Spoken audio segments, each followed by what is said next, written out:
Hello, welcome everyone. कैसे हैं आप सभी? कैसी चली आपकी तैयारी? एकदम ज़बरदस्त।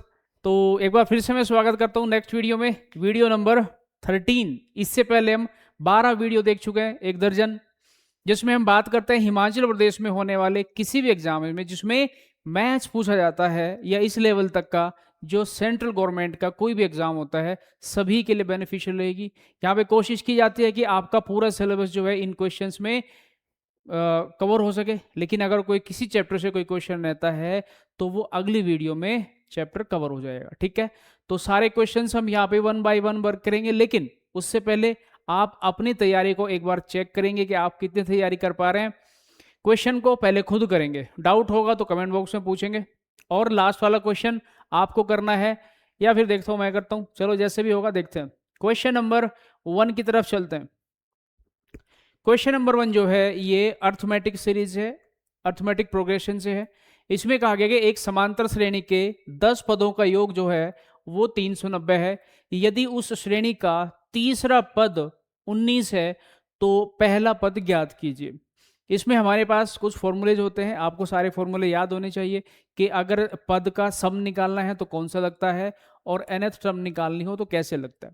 अगर मैं कहूं कि 10 पद है तो मैं कहूंगा कि S10 का जो फॉर्मूला होगा, यानी कि 10 पदों का अगर सम निकालना है तो वो कितना होगा, वो होगा n/2। n का मतलब 10 है, n/2। पहले फॉर्मूला लिख देता हूं, आपको याद नहीं है, हालांकि याद होना चाहिए।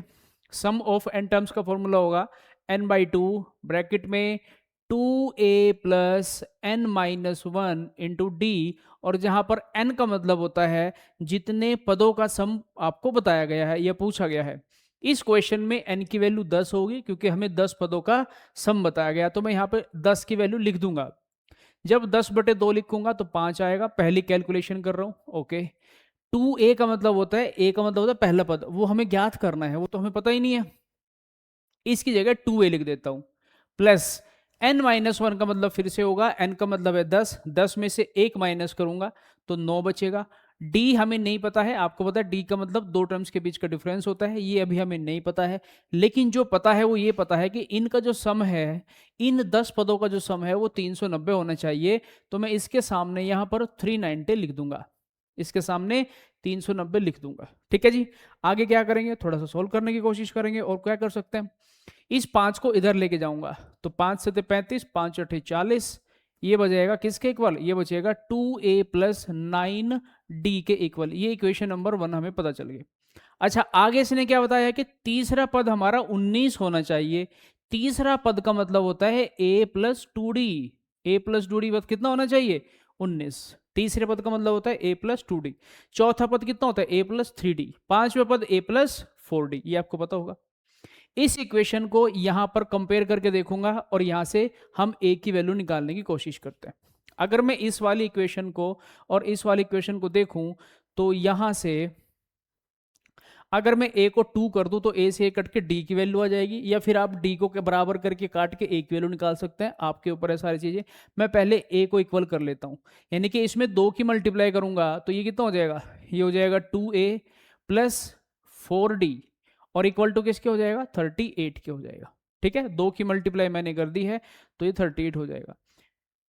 सॉरी, यहाँ पर कितना आएगा, 5 सत्ते 35, 5 सत्ते 40, ये 78 आएगा यहाँ पर। सॉरी, थोड़ी सी मिस्टेक हो गई थी, 78 आएगा। जब 5 इसको जाके डिवाइड करेगा तो 78 आएगा।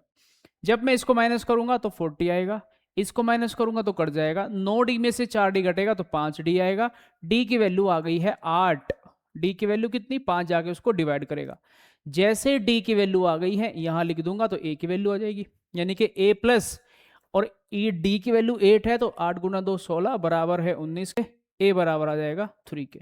तो ये a की वैल्यू 3 आई है। ठीक है, अच्छा लग रहा है तो कर सकते हैं, अदरवाइज और भी तरीके हो सकते हैं। ठीक है, एक और बता रहा हूं मैं आपको, अगर आपने एवरेज पढ़ा होगा तो अगर 10 पदों का योग 90 है, पद कितने हैं 10, योग है 90, तो उनका एवरेज 39 होगा। एवरेज कैसे निकलता है, एवरेज निकलता है total sum divide by total term से।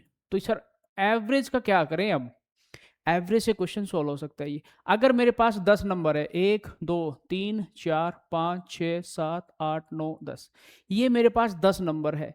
अगर इनका एवरेज 39 आया है तो इसका मतलब होता है कि इधर से पहला टर्म और इधर से लास्ट का टर्म इनका एवरेज भी 39 ही आएगा।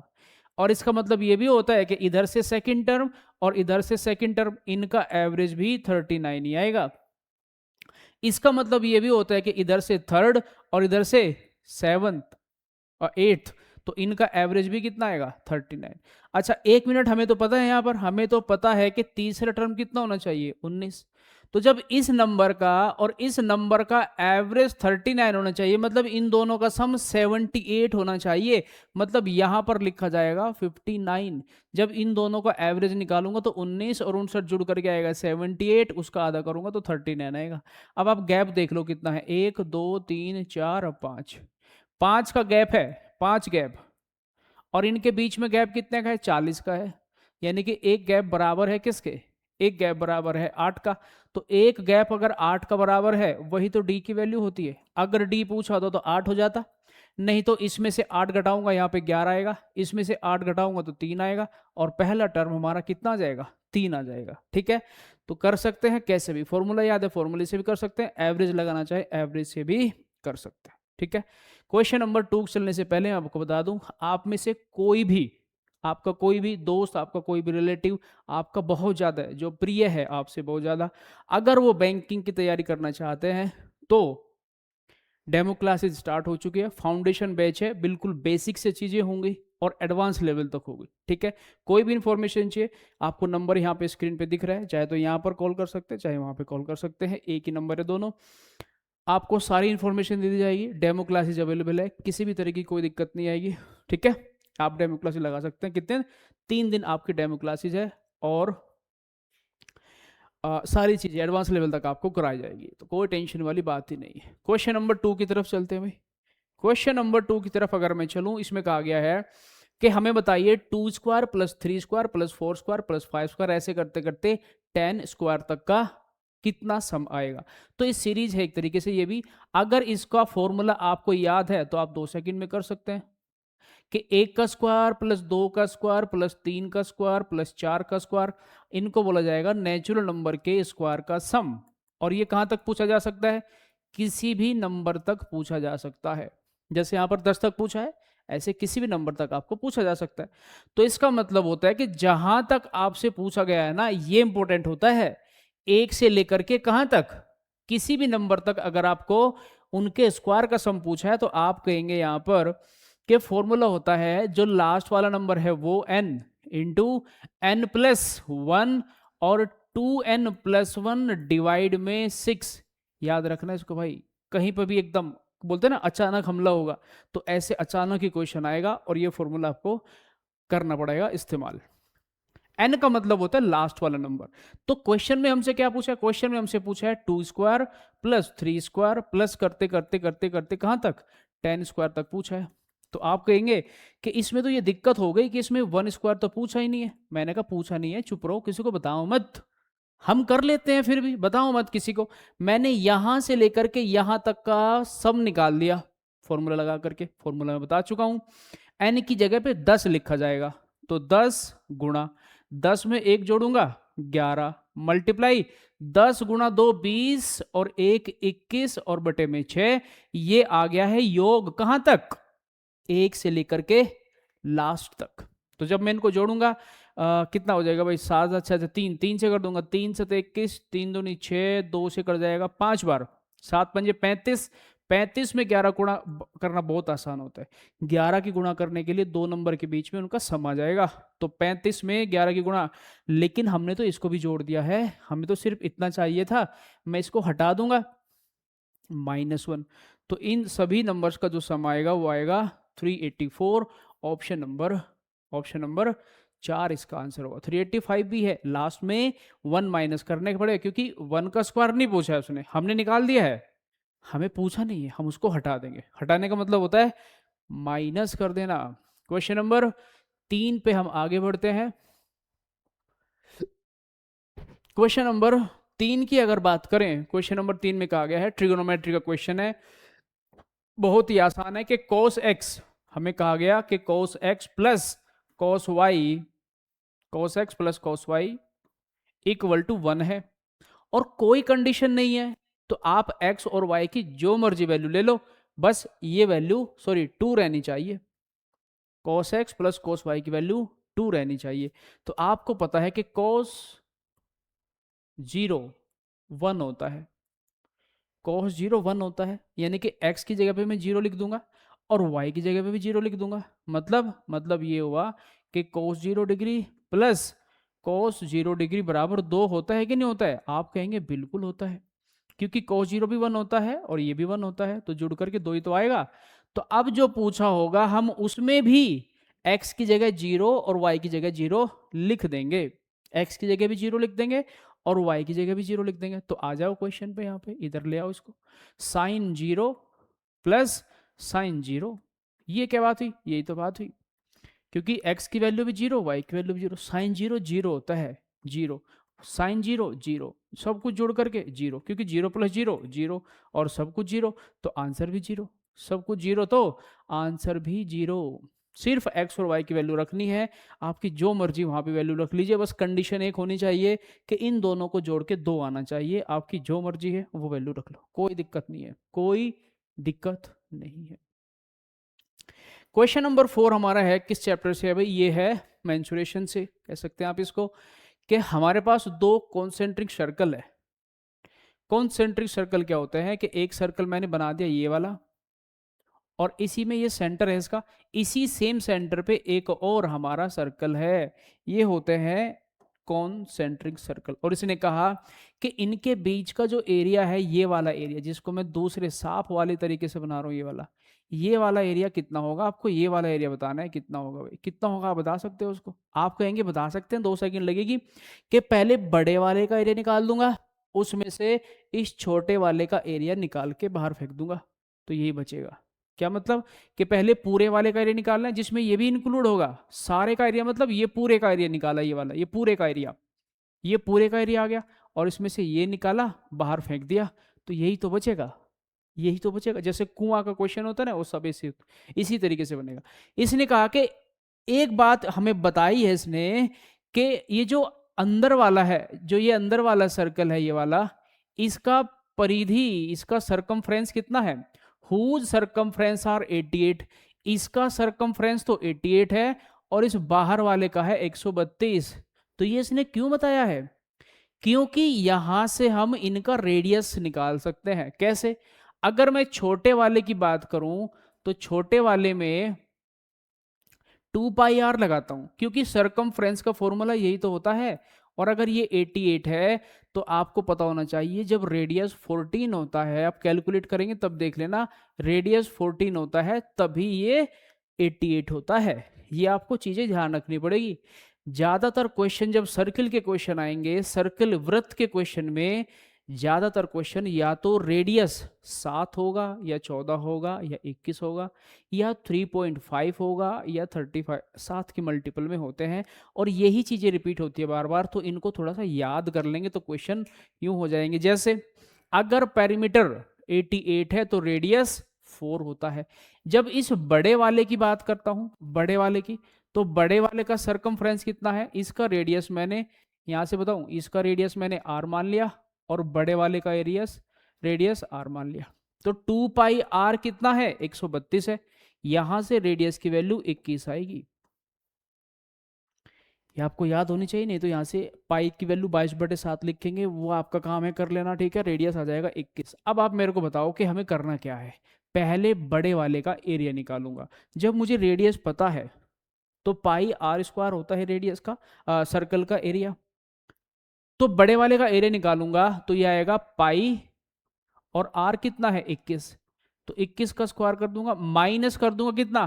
पाई छोटे वाले का स्क्वायर, पाई छोटे वाले का स्क्वायर, पाई r² बड़े वाले का स्क्वायर माइनस पाई छोटे वाले का स्क्वायर। इसका स्क्वायर करूंगा 441 आएगा, ये पाई भी लगेगा इसके साथ, माइनस 196, ये पाई भी लगेगा इसके साथ। तो माइनस होकर कितना आएगा वो कर लेते हैं। 441 पाई है बड़े वाले का एरिया और 196 है छोटे वाले का एरिया, माइनस कर दिया। 11 में से 6 घट गया 5, 13 में से 9 घटाएंगे कितना? 13 में से 9 घटाएंगे 4, 3 में से गया 2, और पाई की जगह लिख दूंगा 22/7। 7 से काटूंगा, 7 21, 7 5 35, 35 गुना 22 आंसर हो जाएगा 35 दूनी 70, 35 दूनी 70, 777 सेंटीमीटर स्क्वायर। आंसर होगा 770 centimetre square. Option number second question का आंसर हो जाएगा। मैं फिर से बता रहा हूं, अंदर वाले का रेडियस मैंने छोटा आर, बाहर वाले का रेडियस बड़ा आर। आर की वैल्यू निकालनी जरूरी है क्योंकि एरिया पूछा है, तो छोटे वाले का एरिया होगा पाई छोटे वाले आर का स्क्वायर, बड़े वाले का एरिया पाई बड़े वाले आर का स्क्वायर। ठीक है, मैं लिख रहा हूं यहाँ पे, अगर आपको नहीं पता है, किसी भी सर्कल का अगर एरिया निकालना है, एरिया, तो ये होता है पाई आर स्क्वायर। ठीक है भाई, मैंने सारी चीजें लिख दी हैं। फिर भी कोई डाउट होगा तो कमेंट बॉक्स आपका अपना खुद का समझ लीजिए, आप बिल्कुल मत घबराइए, जो आपको पूछना है कमेंट बॉक्स में लिख दीजिए। Question number 5, the area of the largest circle that can be drawn inside a rectangle. ये रेक्ट और एंगल अलग अलग नहीं है, ये रेक्टेंगल है। ठीक है भाई, आप समझ गए होंगे, समझदार आदमी है, रेक्टेंगल है। तो कभी भी रेक्टेंगल के अंदर सर्कल बनेगा तो वो सिर्फ छोटे वाली साइड पे डिपेंड करेगा। जैसे मैंने एक ये रेक्टेंगल ले लिया, इसकी ये साइड 18 है और इसकी ये साइड कितनी है, 14 है। जब मैं इसके अंदर सर्कल बनाऊंगा तो सर्कल इससे बड़ा बन ही नहीं सकता ना। जब मैं इसको ऐसे बनाऊंगा, ऐसे ऐसे, तो फिर आप बताइए कि ये क्या बात हुई, कौन सी। जब ये वाली लाइन पूरी कितनी है, आप कहेंगे ये तो 14 है, क्योंकि ये वाली 14 थी तो ये भी तो 14 होगी। और ये डायमीटर हो गया कि नहीं हो गया, ये कितना हो गया, डायमीटर। और अगर ये डायमीटर है तो रेडियस कितना होगा, तो ये 14 का आधा होगी, यानी कि 7 होगी। और जिस सर्कल का रेडियस 7 होता है, इसका एरिया आपको भाई उंगली पे याद होना चाहिए, 154 सेंटीमीटर स्क्वायर होता है। ये चीजें आपको बार बार कैलकुलेट नहीं करनी है। जब रेडियस 7 है तो एरिया 154 है, जब रेडियस 14 है तो एरिया 616 होता है। ठीक है, ऐसे सरकमफ्रेंस भी आपको याद रखनी है। तो इसने कहा वृत्त का क्षेत्रफल, तो आंसर होगा 154 सेंटीमीटर स्क्वायर के। क्वेश्चन नंबर 6 की तरफ चलते हैं। चलिए चलिए चलिए, क्वेश्चन बढ़ते रहिए, आप करते रहिए फटाफट से। द ट्रेडर मार्क्स, एक व्यापारी अपने सामान की कीमत लागत मूल्य से 40% तय करता है। यानी कि दो तरीके से कर सकते हैं, ये मैंने लिखा कॉस्ट प्राइस, ये मैंने लिखा सेलिंग प्राइस, ये मैंने लिखा मार्क प्राइस।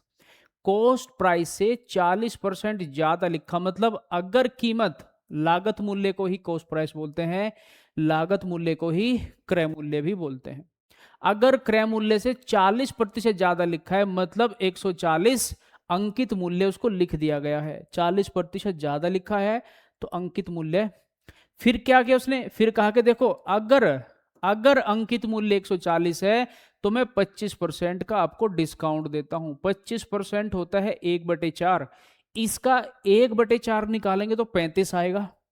35 का डिस्काउंट देने का मतलब है कि सामान बिकेगा 105 का, 140 पर अगर आप 35 रुपए का डिस्काउंट देंगे, 35 कहां से आया है, 140 का 25% निकालेंगे तो 35 आएगा, क्योंकि 25% का डिस्काउंट देना है।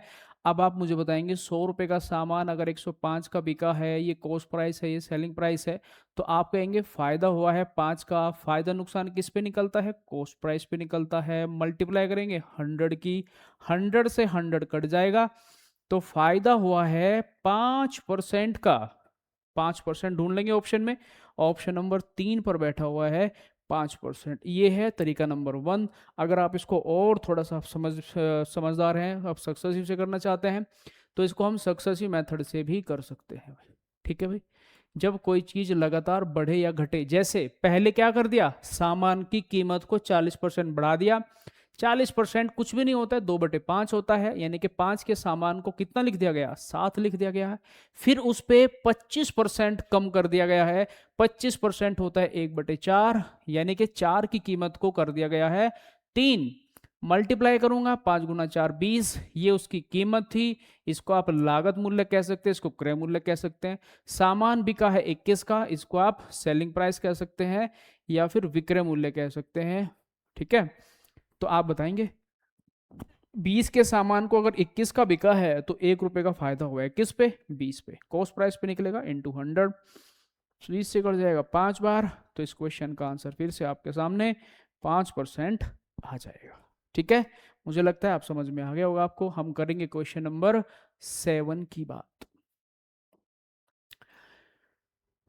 क्वेश्चन नंबर 7 में कहा गया कि एक आदमी साइकिल से जाता है 25 सेकंड में 150 मीटर की दूरी तय करता है, तो उसकी गति बताइए किलोमीटर प्रति घंटा में। हमने कहा प्रति घंटा बाद में देखी जाएगी, पहले सिर्फ गति ही बता दें तो बहुत बड़ी बात होगी।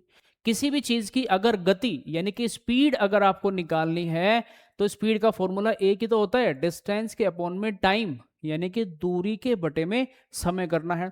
क्वेश्चन में दूरी देखेंगे मीटर में है कि नहीं है, 150 मीटर है, बहुत बढ़िया। टाइम किस में है, सेकंड में है, तो कुछ करने की जरूरत ही नहीं है, 25 से डिवाइड कर देंगे। लेकिन ये आंसर तो आएगा किस में, ये आएगा मीटर पर सेकंड में। क्यों, क्योंकि ये मीटर लिखा है, ये सेकंड लिखा है, इसको बदलना पड़ेगा किलोमीटर पर आवर में। किसी भी गति को किलोमीटर पर आवर में बदलने के लिए 18/5 से गुणा की जाती है। 25 से कट जाएगा ये 6 बार, 18 गुना 6 कितना होता है, 108। 108 को 5 से भाग करूंगा, लेकिन 5 को हम भाग नहीं करते हैं। 5 से भाग करने के कुछ तरीके होते हैं, और वो तरीका होता है कि भाग नहीं करना होता है। क्या करना होता है, ऊपर वाले का डबल कर देंगे और एक अंक छोड़ के दशमलव लगा देंगे, तो ये चाल निकल के आएगी 21.6 किलोमीटर प्रति घंटा। अब हम इसको किलोमीटर प्रति घंटा में ही लिखेंगे क्योंकि हमने इसको चेंज कर दिया है। ये क्वेश्चन का आंसर हो जाएगा। बहुत आसान है, कोई दिक्कत नहीं है। कोई भी दिक्कत होगी आप कमेंट बॉक्स में पूछ लेना या फिर वीडियो को वापस करके देख लेना, कोई दिक्कत वाली बात नहीं होगी। 65 किलोग्राम वजन वाले एक व्यक्ति के स्थान पर एक नए व्यक्ति के आने से 8 व्यक्तियों का औसत वजन 2.5 किलोग्राम बढ़ जाता है, तो नए व्यक्ति का वजन कितना होगा। देखो भाई क्वेश्चन क्या है, पहले 8 आदमी बैठे हुए थे, उसमें से एक आदमी चला गया, कितने किलो का, 65 का। 65 का उठा और बाहर चला गया, और दूसरा आदमी आके बैठ गया, तो आदमी तो अभी भी 8 ही है, एक गया और दूसरा आ गया। अगर आदमी अभी भी 8 है लेकिन सबका जो एवरेज है वो 2.5 से बढ़ गया है, तो इस क्वेश्चन का आंसर कैसे करेंगे। जो चला गया है उसको लिख देंगे, कितने किलो को गया है, 65 चला गया है, और कितने भाई व्यक्ति कितने हैं, 8, और कितने से बढ़ गए हैं, 2.5 से। तो चुपके से 8 में 2.5 की मल्टीप्लाई कर देंगे, तो आप कहेंगे 8 दूनी 16 और 4, 8 दूनी 16 और 4 20, इसको जोड़ देंगे, ये हमारी आ जाएगा वजन नए वाले बंदे का। अगर ये घट जाता तो इसको यहाँ पे घटा देते, आंसर हो जाएगा 85 किलोग्राम। बस इतना ही है, आप फॉर्मूला लगा के करना चाहते हैं तो कर सकते हैं, कोई दिक्कत वाली बात नहीं है। क्वेश्चन नंबर 9 की बात करते हैं। एक आदमी ने 60,000 रुपए, 60,000 रुपए मोटी रकम, 2 हिस्सों में ब्याज पे दे दिया है, एक पे 5% दिया है, एक पे 4% दिया है। लेकिन बाद में जब वो हिसाब किताब करने बैठा, उसने देखा तो क्या देखा, उसने देखा कि 60,000 रुपए उधार दिए, जिसमें से कुछ हिस्सा दे दिया है 5% के ब्याज पर और बाकी का हिस्सा दे दिया है 4% के ब्याज पर। लेकिन बाद में जो कुल ब्याज देखा तो इतने रुपए का ब्याज मिला है। अगर कुल ब्याज देखे, कुल का मतलब साल जैसे खत्म हुआ, साल खत्म हुआ, इधर से भी ब्याज आया, उधर से भी ब्याज आया, टोटल ब्याज इतना आया है। तो मैंने कहा ये क्या कर रहे हो आप, क्या बदतमीजी है। यहाँ पे आपने कहा कि 5% का ब्याज दिया, यहाँ पे क्या कहा 4% का ब्याज दिया, तो यहाँ पर भी परसेंटेज में बताओ ना कि बाद में मिला कितना उसको, ये तो रुपए में दे दिया है। उसने कहा कि भाई साहब थोड़ी मेहनत करके इसको प्रतिशत में बदल लो। मैंने कहा कि अगर 2,560 रुपए का ब्याज मिला है कितने पर, 60,000 पर, तो कितना परसेंट मिला है, टोटल मिलाकर के कितना मिला है। तो 2 जीरो से 2 जीरो हट जाएगी, 1 जीरो से 1 जीरो हट जाएगी, 4 से करूं तो 15 हो जाएगा, 4 छिका 24, 4 चौक 16, यानी कि टोटल मुझे ब्याज मिला है 64 डिवाइड में 15% का ब्याज मिला है मुझे। ये अजीब सा नंबर आ गया है, कोई दिक्कत नहीं है, अजीब आया है तो आने दो। हम क्या करेंगे, एलिगेशन लगा देंगे। एक पार्ट पे कितना ब्याज मिलता है, 5%, दूसरे पे कितना मिलता है, 4%, और टोटल मिलाकर के ब्याज यहां लिखा जाएगा 64 डिवाइड में 15% का 1 साल का पूरा ब्याज है। ये है पूरे 1 साल का कंप्लीट इंटरेस्ट। तो आप कहेंगे इसमें एलिगेशन कैसे लगाएंगे, माइनस करना थोड़ा दिक्कत हो जाएगा। मैंने कहा कि या तो इसको पॉइंट में ले आओ, लेकिन पॉइंट में लेके आएंगे तो गंदा वाला पॉइंट आएगा, मतलब रिपीटिशन वाला पॉइंट आएगा। फिर क्या करें, फिर क्या करो कि सब में 15 की गुणा कर दो, क्योंकि इसमें 15 की गुणा करूंगा तो कट जाएगा। बोले बात तो सही है, करके देखते हैं एक बार। अगर इसमें 15 की गुणा करूंगा तो 15 पंजे 75 हो जाएगा, ये हो जाएगा 75%। इसमें गुणा करूंगा 15 गुणा 4 60 हो जाएगा। इसमें 15 की गुणा करूंगा तो ये साफ हो जाएगा, क्योंकि 15 से 15 कट जाएगा। अब यहाँ पे एलिगेशन लगा देंगे, मैं थोड़ा लिख देता हूँ ठीक से। जब इसमें एलिगेशन लगाऊंगा यहाँ पर, तो 64 में से 60 माइनस होगा, यहाँ पे बचेगा 4। क्या बचेगा? 4। और 75 में से 64 माइनस करूंगा, 6 और 5 11। तो ये रेशो आया है। ये रेशो किस चीज का रेशो है? ये रेशो होता है जिस रेशो में पैसे को बांटना है, कि इधर जो ब्याज दिया गया है वो कितने पैसे का ब्याज दिया गया है, इधर ब्याज दिया गया है वो कितने पैसे का दिया गया है। तो इसका मतलब आप ये कहना चाहते हैं कि जो 60,000 था, जो हमने टोटल पैसा दिया था ब्याज पे, जो 60,000 रुपए थे, क्या वो इस रेशो में बांटना चाहिए? हाँ जी, वो इस रेशो में बांटना चाहिए, 4 और 11 के रेशो में। तो जोड़ते कैसे भाई? 11 और 4 15, 15 से इसको भाग करूंगा 4000 आएगा। 4000 में गुणा करूंगा मैं इसमें, क्योंकि इसने पूछा है कि जो 4% पर ब्याज दिया गया था वो कितना है, मतलब मुझे ये वाली वैल्यू बतानी है। एक की वैल्यू 4000 आई है, तो 4000 के इसमें मल्टीप्लाई करूंगा, तो आंसर आएगा 44,000। ऑप्शन नंबर बी आंसर हो जाएगा। और भी तरीके हो सकते हैं इसको करने के, और भी हो सकते हैं, कोई दिक्कत नहीं है, ठीक है। चलिए आगे क्वेश्चन नंबर 10 की बात करते हैं। इसने कहा कि इसका आंसर बता दीजिए। ऐसा कुछ क्वेश्चन अगर आपको दिख जाए तो आपको लिखने की जरूरत नहीं है, आपको पता होना चाहिए कि रूट 81 कितना होता है? 9 होता है। तो इसकी जगह पे क्या लिख दूंगा? इसकी जगह पे लिख दूंगा 9। फिर 9 में 9 की गुणा होंगी, ये फिर से 81 बन जाएगा। फिर 81 के ऊपर फिर से रूट है तो ये 9 बन जाएगा, और 40 में 9 जोड़ूंगा तो स्क्वायर रूट 49 आएगा। ये 7 का स्क्वायर होता है, तो आंसर हो जाएगा 7। आपको लग रहा होगा ये क्या ही कर दिया है भाई, कोई दिक्कत नहीं। ये देखो यहाँ पर ये मैंने लिखा, ये 40 है, फिर प्लस, फिर एक वर्गमूल तो ये है, यहाँ पे लिखा है 9 और एक लिखा है रूट 81, ये लिखा है भाई। तो अगर आप यहाँ पे देखेंगे, इस वाले की जो वैल्यू है, इस वाले की वैल्यू ये 9 होती है, मतलब इसकी जगह पे हट करके मैं क्या लिख सकता हूँ? यहाँ पे लिख सकता हूँ मैं 9, और इसकी मल्टीप्लाई होगी, मल्टीप्लाई।